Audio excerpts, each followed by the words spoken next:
नमस्कार मैत्रिणींनो, आजच्या व्हिडिओमध्ये आपण फक्त 2 मिनिटांमध्ये तयार होणारी ही डिझाईन बघणार आहोत. तर ही डिझाईन तुम्ही office wear sari, daily wear sari किंवा पार्टी वेअर साडीला सुद्धा बनवू शकता. आणि बऱ्याच वेळा आपल्याला कस्टमर येऊन म्हणतो की सिंपल अशी डिझाईन बनवा, तर तुम्ही ही डिझाईन नक्कीच बनवू शकता. तर बघा, ही डिझाईन बनवण्यासाठी आपण इथे उंची प्लस आपल्याला जेवढा पफ पाहिजे त्या पफनुसार आपल्याला इथे वर उंची घ्यायची आहे. तर ती उंची आपण इथे 3 इंच घेतलेली आहे आणि रुंदी 2.5 इंच घेतलेली आहे आणि बाकी आपण जशी बाही घेतो त्याच पद्धतीने इथे आपण बाही घेतलेली आहे. आणि आता इथे सेंटरमध्ये अर्ध्या इंचाची मार्किंग करून आपण व्ही शेपमध्ये इथे कट करून घेतलेलं आहे.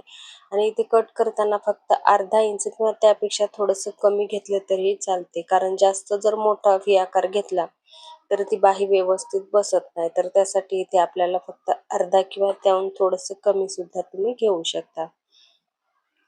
तर बघा, इथे बाहीला आपला ब्लाऊजचा जो कपडा आहे तो समोरच्या साईडने एक्स्ट्राचा कपडा होता तो आपण इथे कट करून घेतलेला आहे. त्यानंतर आपण इथे डबल फोल्ड घडी करून घेतली. त्यानंतर सेंटरला इथे कट देऊन घेतलेला आहे आणि एक खडूच्या साहाय्याने मार्किंग करून घेतली. आता जिथे मार्किंग केलेली आहे तिथे आपण व्ही शेप कट केलेला आहे, तर तो कट अगदी व्यवस्थित असा ठेवून घ्यायचा आहे, जेणेकरून तो शेप इकडे तिकडे जाणार नाही. आपण बाही घातल्यावर तो सेंटरमध्येच राहील यासाठी.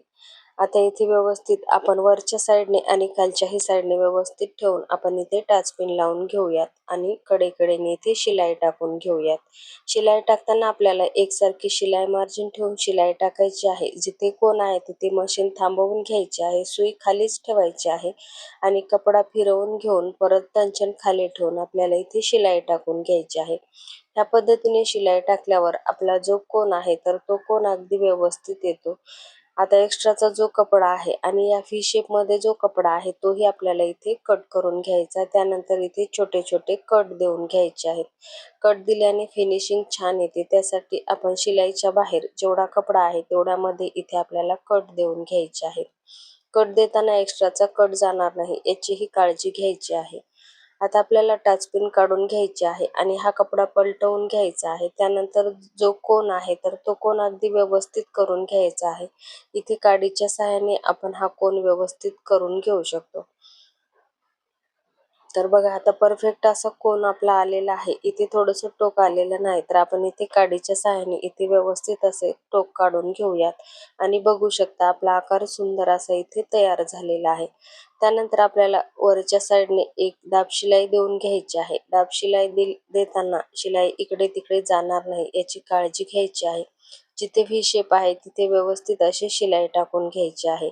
आपण ब्लाऊज शिवताना किंवा डिझाईन तयार करताना फिनिशिंग खूप महत्त्वाची असते, त्यामुळे शिलाई टाकताना शिलाई इकडे तिकडे जाणार नाही याची काळजी घ्यायची आहे. शिलाई इकडे तिकडे गेली, एडीवाकडी झाली तर ती फिनिशिंग व्यवस्थित दिसत नाही, तर त्यासाठी काळजी घ्यायची आहे.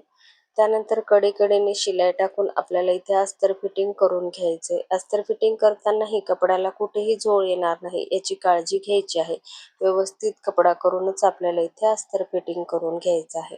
अस्तर फिटिंग करून झाल्यावर एक्स्ट्राचा जो कपडा आहे तो कट करून घ्यायचा आहे.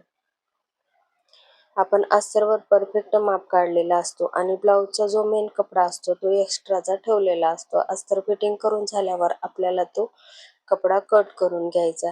त्यानंतर वरच्या साईडने आपण जेवढा एक्स्ट्राचा कपडा घेतलेला आहे तेवढ्यामध्ये आपल्याला इथे छोट्या छोट्या प्लेट टाकून पफ तयार करून घ्यायचा आहे. ह्या प्लेट टाकताना आपल्याला समोरासमोर प्लेट टाकून घ्यायच्या आहेत आणि बघू शकता आपण एकसारख्याच अशा प्लेट टाकून घेतलेल्या आहेत आणि ब्लाऊजला बघा पफ सुद्धा किती सुंदर असा आलेला आहे आणि आपली ही बाही डिझाईन तयार झालेली आहे. ही डिझाईन तुम्हाला कशी वाटली ती कमेंटमध्ये नक्की सांगा. आवडलं तर लाईक शेअर नक्की करा.